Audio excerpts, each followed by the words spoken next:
Hello student, welcome to my channel basic student note. This is Sanjay Saini.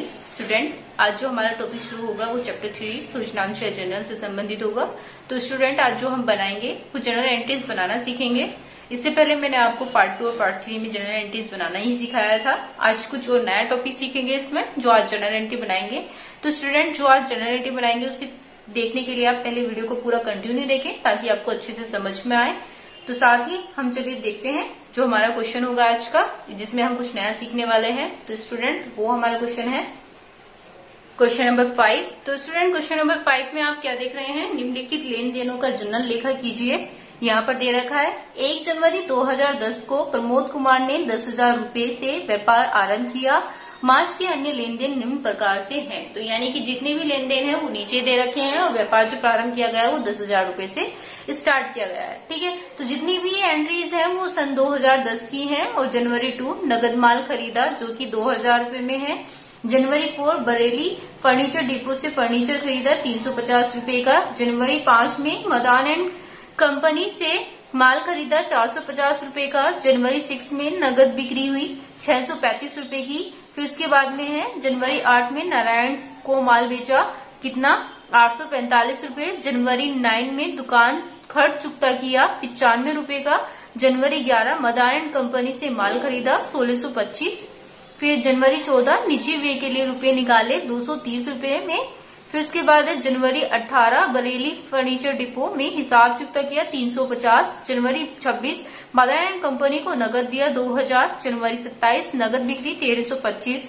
फिर जनवरी 30 नारायण से नगद मिले 700 रूपये। फिर जनवरी 31 में वेतन दिया 120 रूपये का। तो स्टूडेंट, ये हमारा क्वेश्चन था आज का, क्वेश्चन नंबर 5, जो कि आप देख रहे हैं। अच्छे से देख लीजिए क्योंकि क्वेश्चन आपको वीडियो में बार बार नहीं दिखाया जाएगा। आप क्वेश्चन वीडियो को, अगर आप क्वेश्चन देखना चाहते हैं तो वीडियो को बैक करके ही देखिएगा। ठीक है स्टूडेंट, चलिए अब जो इस क्वेश्चन का हम सॉल्यूशन कराएंगे उसमें हम जनरल एंट्रीज का कुछ नया टॉपिक सीखेंगे। जनरल एंट्रीज का जो नया टॉपिक होगा स्टूडेंट, मैं आपको बता दूं।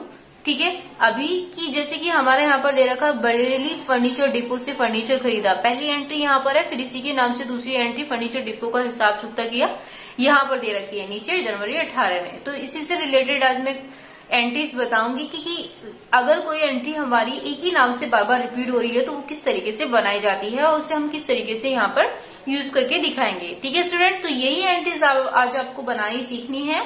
तो चलिए देखते हैं इन एंट्री को कैसे बनाना है, इसका सॉल्यूशन करते हैं क्वेश्चन नंबर 5 का। ठीक है स्टूडेंट, जैसे कि कोई जनरल एंट्री शुरू करने से पहले हम क्या बताते हैं, 5 कॉलम्स हमारे बनाए जाते हैं। सबसे पहले डेट, पार्टिकुलर, एलएफ, अमाउंट और अमाउंट। अमाउंट यानी ये वाली डेबिट की है और दूसरी वाली क्रेडिट की है।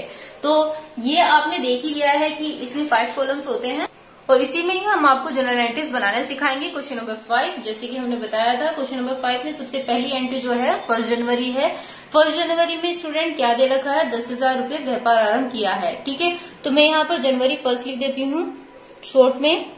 ठीक है, JANUARY जनवरी, जिसे पूरी स्पेलिंग लिखनी है वो लिख सकते हैं, यानी शॉर्ट में मैंने यहाँ पर JAN जनवरी यानी कि शॉर्ट में लिख दिया है, उसके बाद 1 लिख दिया है। ठीक है, कौन से सन में स्टार्ट करने जा रहे हैं, हम 2010 में स्टार्ट करने जा रहे हैं। तो सबसे पहले हम 2010 लिखें क्योंकि सारी जो एंट्रीज हमारी जो बनने वाली है कौन से सन की है, 2010 की है।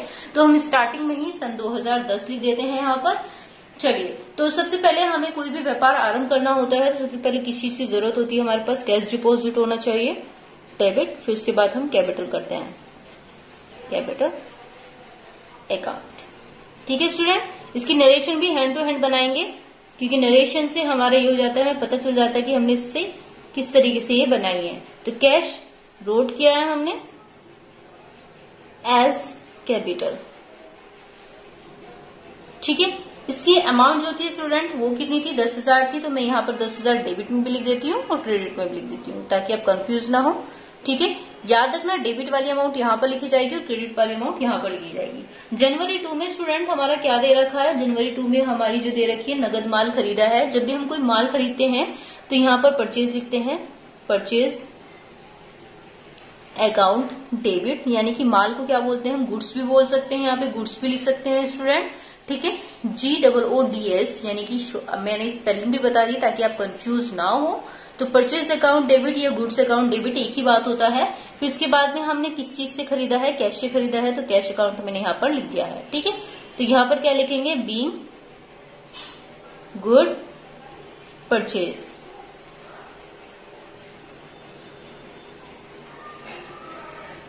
ठीक है, माल खरीदा है। माल और खरीदना हमारा यहाँ पे दोनों चीज आ चुकी है।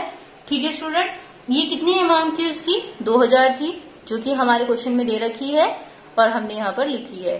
ठीक है, चलिए नेक्स्ट वाली दे रखी है जनवरी 4 स्टूडेंट, जनवरी 4 हम यहाँ पर लिख देंगे। ठीक है, अब इसमें क्या दे रखा है, बरेली फर्नीचर डिपो से फर्नीचर खरीदा है। स्टूडेंट हमने क्या खरीदा, फर्नीचर खरीदा है। किससे खरीदा है, बरेली फर्नीचर डिपो से। तो हमें क्या मिला, फर्नीचर मिला है, तो मैं यहाँ पर फर्नीचर लिख देती हूँ। फर्नीचर अकाउंट डेबिट टू, उसके बाद में स्टूडेंट क्या बोला है, furniture, Bareilly furniture depot.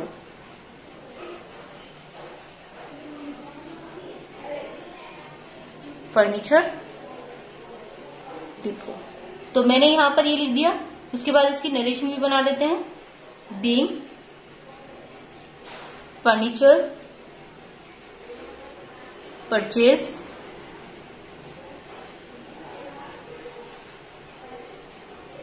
From, किससे, बरेली फर्नीचर डिपो। ठीक है, चलिए इसकी जो अमाउंट दे रखी थी वो कितनी दे रखी थी स्टूडेंट, 350 दे रखी थी। तो 350 मैंने डेबिट में भी लिख दिया और क्रेडिट में भी लिख दी है। ठीक है, इतना आपको समझ में आया। अब जो नेक्स्ट में देखेंगे वो कितना देखेंगे, जनवरी 5 यानी मदान एंड कंपनी से माल खरीदा है। माल खरीदा है जनवरी 5 में। ठीक है, तो मैंने जैसे कि बताया था, खरीदने को गुड्स बोलते हैं।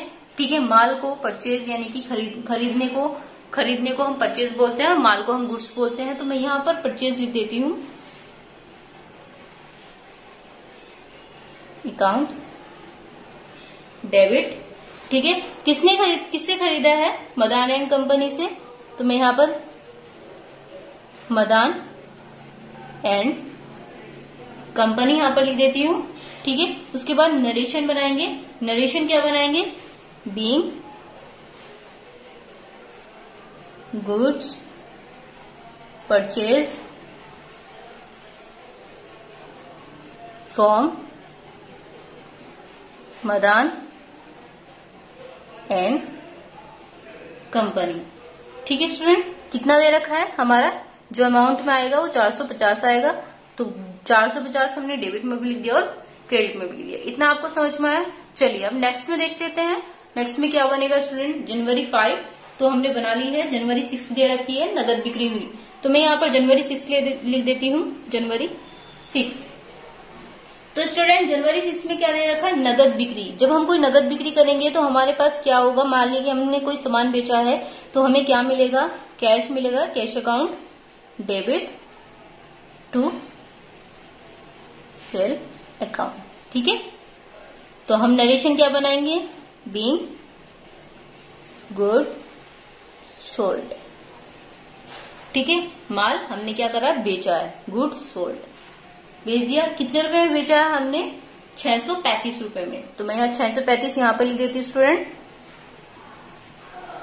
डेबिट में भी और क्रेडिट में भी। उसके बाद में स्टूडेंट जनवरी 8 में भी बनानी है हमें। जनवरी 8 में हमसे क्या पूछा है, जनवरी 8 में हमसे पूछा है नारायण को माल बेचा। तो हमने किसको बेचा, नारायण को। मिला किसे, नारायण को। तो मैं यहाँ पर नारायण लिख देती हूँ, डेबिट टू, क्या करा है हमने, सेल करी है, अकाउंट। ठीक है, तो मैं यहां पर लिख देती हूँ बीइंग गुड सोल्ड टू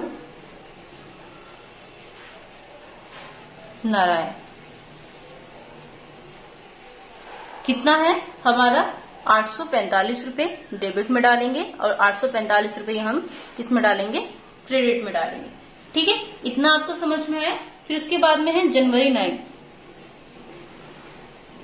जनवरी 9 में क्या दे रखा है, दुकान खर्च चुकता किया है। स्टूडेंट दुकान खर्च यानी दुकान खर्चा है तो shop expense, expenses account debit. किससे खर्च हुआ है हमारा, कैश हुआ है तो हम यहाँ पर कैश भी लिख देंगे, कैश अकाउंट ठीक है, अब हम इसकी नरेशन बनाएंगे। बीइंग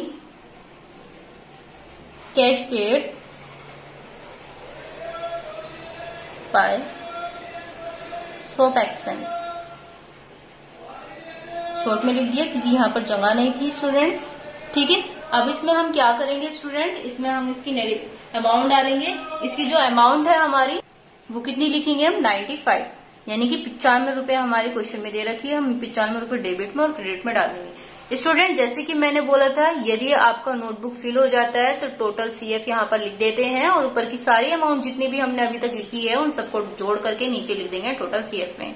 तो क्या क्या अमाउंट हमारी नीचे दे रखी है, 10,000, 2,000, 350, 450, 635, 845 और उसके बाद में नेक्स्ट जो दे रखी है लास्ट हमारी 95। तो इन सब का टोटल कैरेट लिखेंगे हम यहाँ पर। क्या लिखेंगे हम यहाँ पर, टोटल लिखेंगे। चलिए इन सबको जोड़ करके लिख देते हैं। तो स्टूडेंट हमारा जो टोटल आ रहा है वो 14,375 आ रहा है। तो ऐसे ही हम 14,375 इस साइड लिख देंगे क्योंकि हमारी दोनों साइड इक्वल अमाउंट लिखी गई थी। ठीक है स्टूडेंट, चलिए अब नेक्स्ट का देख लेते हैं। नेक्स्ट में हमें क्या करना है, जब हमने CF लिखा है तो नेक्स्ट में टोटल BF लेके आएंगे, यानी नोट लेके आएंगे। तो स्टूडेंट हम लास्ट में क्या लिखेंगे, यहाँ पर टोटल जो हमारा निकल के आया था 14,375 हम यहाँ पर लिख देंगे।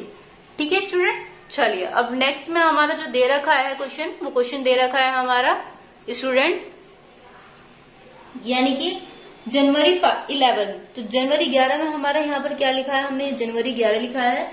फिर मदान एंड कंपनी से माल खरीदा है। तो मदान एंड कंपनी से खरीदा है स्टूडेंट, माल खरीदा है तो हम यहाँ पर गुड्स भी लिख सकते हैं और खरीदने को परचेज भी लिख सकते हैं। ठीक है स्टूडेंट, तो मैं यहाँ पर परचेज ही लिख देती हूँ।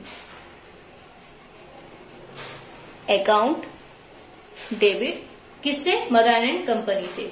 तो Madan and company to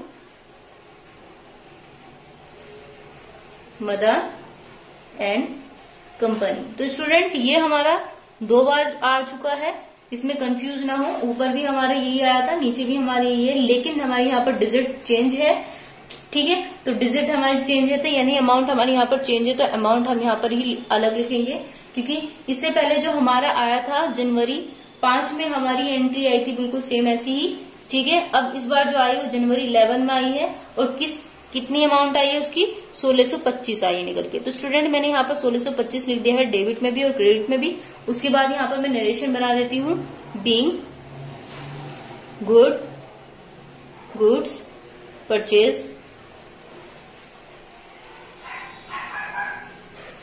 purchase from Madan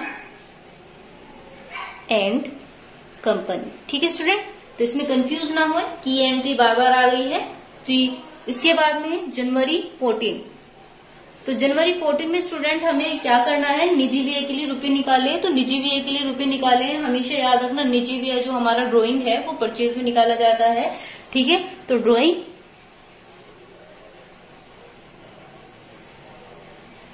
account debit to purchase. ठीक है स्टूडेंट, इसमें कंफ्यूज मत होना, ये हमारी नेचुरलिटी है कि परचेज हमारा ऑलवेज ऊपर आता है, लेकिन कुछ एंट्री में सिर्फ 5 एंट्रीज हमारी ऐसी होती हैं जिसमें हम परचेज नीचे लिखते हैं। जैसे कि मैंने स्टार्टिंग में आपको जब आपको इसको थ्योरिकल में समझाया था पार्ट 1 में, तो पार्ट 1 में मैंने आपको बताया था जब भी निजी व्यय के लिए हम कुछ निकालते हैं तो खरीदा हुआ माल यानी कि हमारी जो चीजें हमारी उन चीजों को हम निकालते हैं। तो यहाँ पर इसलिए हम यहाँ पर परचेज लिखते हैं। ठीक है स्टूडेंट, चलिए तो मैं यहाँ पर इसकी नरेशन भी बना देती हूँ। Being goods out of drawing expenses. ठीक है, तो इसकी जो अमाउंट है स्टूडेंट वो कितनी है, 230 है। मैं यहाँ पर 230 डेबिट में भी डाल देती हूँ, उसके बाद हम यहाँ पर क्रेडिट में भी डाल देंगे। ठीक है, अब जनवरी 18 है स्टूडेंट, जनवरी 18 में हम यहाँ पर क्या लिखेंगे, बरेली फर्नीचर डिपो को हिसाब चुकता किया। तो बरेली फर्नीचर डिपो का हिसाब चुकता किया है, तो किसको किया, बरेली फर्नीचर डिपो को ही किया होगा। तो बरेली फर्नीचर डिपो ऊपर आ जाएगा हमारा, फर्नीचर डिपो डेबिट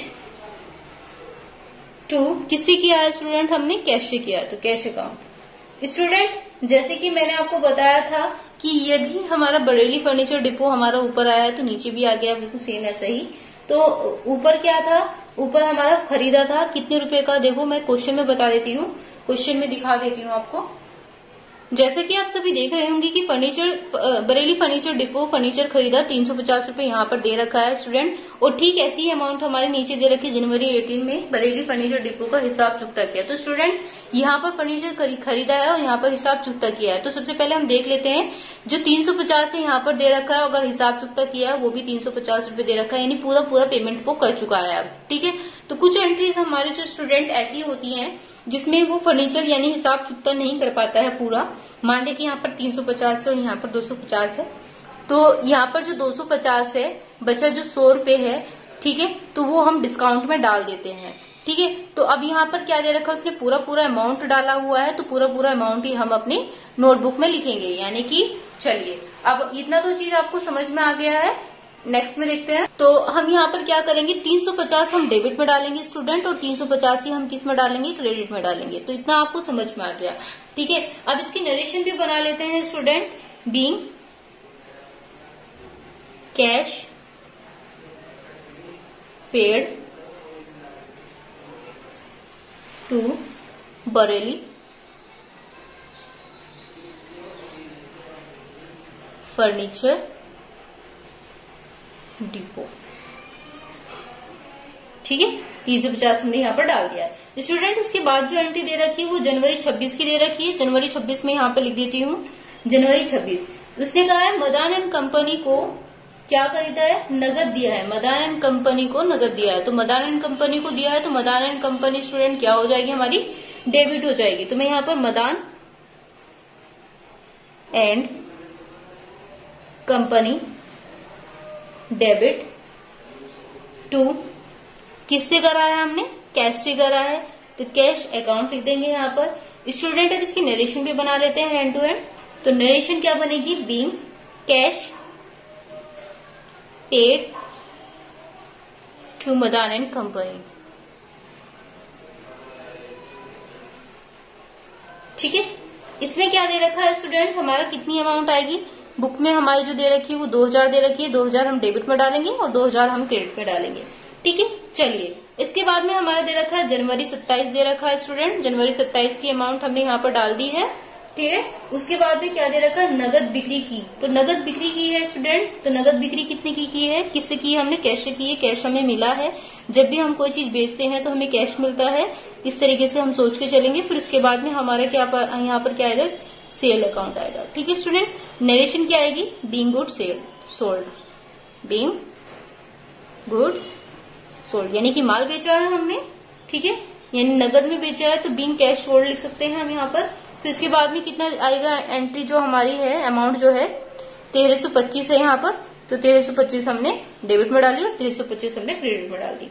उसके बाद जो एंट्री हमारी आएगी स्टूडेंट, वो हमारी आएगी जनवरी 30। जनवरी 13 में दे रखा है हमारा नारायण से नगद मिले, तो नारायण से नगद मिले हैं। नगद मिलने में हमें क्या मिला है, हमें कैश मिला है, cash account debit to Narayan. ठीक है, कितने रुपए मिले हैं स्टूडेंट, 700 रुपए मिले हैं। अब मैं इसमें आपको बता देती हूँ कि यहाँ पर हम अकाउंट नहीं लिखेंगे, उसके बाद में हम नरेशन बनाएंगे। बीइंग कैश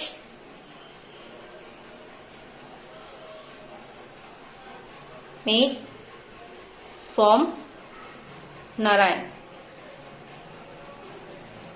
ठीक है स्टूडेंट, कितने रुपए मिले हैं, 700 रुपए डेबिट में कर देंगे और 700 रुपए हम किस में कर देंगे, क्रेडिट में कर देंगे। उसके बाद में स्टूडेंट जो हम लिखेंगे वो हमारा जनवरी 31 है। जनवरी 31 हम यहाँ पर लिख देंगे। फिर उसके बाद में क्या दे रखा, लास्ट एंट्री है हमारी ये जनवरी 31 की। यहाँ पर क्या है, से वेतन दिया। वेतन को क्या बोलते हैं इंग्लिश में, सैलरी बोलते हैं, तो हम यहाँ पर सैलरी लिख देंगे।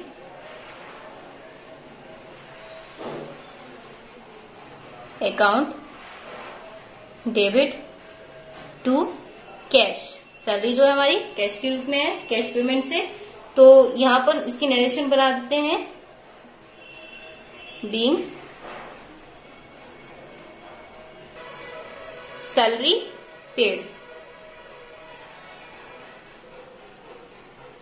तो कितने रुपए की है? 120 रुपीज की है। ठीक है स्टूडेंट, इतना आपको समझ में आया। चलिए अब नेक्स्ट में देखते हैं स्टूडेंट, करना क्या है, अब हमें इसे ग्रैंड टोटल करना है। तो ग्रैंड टोटल करने के लिए हमें सबसे पहले ऊपर की अमाउंट देखनी पड़ेगी। ऊपर की अमाउंट हमारी क्या क्या है स्टूडेंट? चलिए, तो ऊपर की अमाउंट है हमारी 14,375, जो कि हम इसमें जोड़ेंगे 1625, 230, 350, 2000। फिर उसके बाद में जो नेक्स्ट ये रखी है हमारी, क्या दे रखी है? 325, 700 और फिर उसके बाद में 120। तो इन सबका जो टोटल निकल के आ रहा है स्टूडेंट, वो हम यहाँ पर ग्रैंड टोटल में लिखेंगे। ठीक है स्टूडेंट, तो ग्रैंड टोटल में जो हम अमाउंट लिखेंगे जो जोड़कर आ रही है स्टूडेंट, वो 20,725 आ रही है निकल के। तो 20,725 हमने इधर भी लिखी और 20,725 हमने इधर भी लिखी, डेबिट में और क्रेडिट में। तो स्टूडेंट 20,725 जो आई है हमारी, यानी कि इस साइड और डेबिट साइड और क्रेडिट साइड दोनों सेम अमाउंट लिखी हुई थी सब जगह। तो हमारी जो एक साइड की जो अमाउंट आ रही थी वो 20,725 आ रही थी। सिंपल सी बात है कि जो 20,725 है वो हमारी क्रेडिट में भी आएगी। ठीक है स्टूडेंट, इतना आपको समझ में आया स्टूडेंट? यदि आपको वीडियो पसंद आई है तो वीडियो को लाइक कीजिए, सब्सक्राइब कीजिए, ताकि आने वाली वीडियो आपको कंटिन्यू मिलती रहे। और साथ ही कमेंट बॉक्स में जरूर बताइए कि वीडियो आपको कैसी लगी। ठीक है स्टूडेंट, धन्यवाद।